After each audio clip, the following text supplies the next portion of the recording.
Hello, my name is Jan Sommers. For more than 25 years I've been working in organizations, coaching people in an individual way or in teams.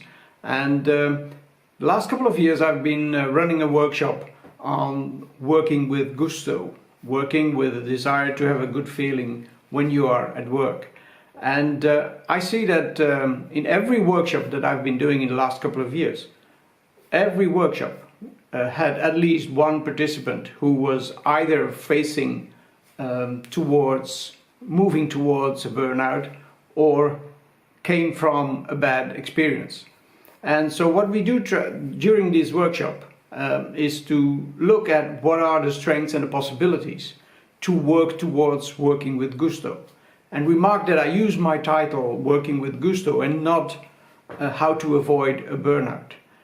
It's like working from positive psychology towards something that gives energy, something that gives you the strength to take steps towards a dream, being the dream of working with gusto. Because quite a part of our life we are at work. So what I do in this workshop is I try to bring awareness to what are the elements that compose working with gusto and well-being.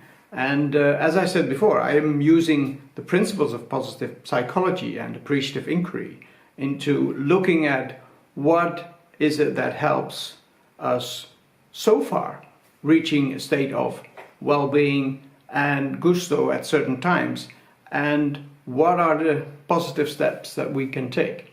And we look at it from both an individual level, from a team level and a company level.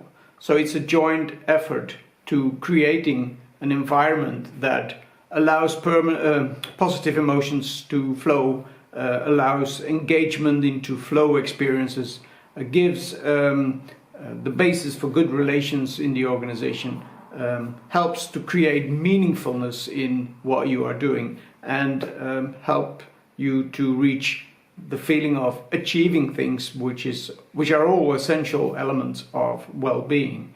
So that is a quite interesting approach which many people have experienced so far, and they are all very sort of inspired and happy that they have attended this workshop.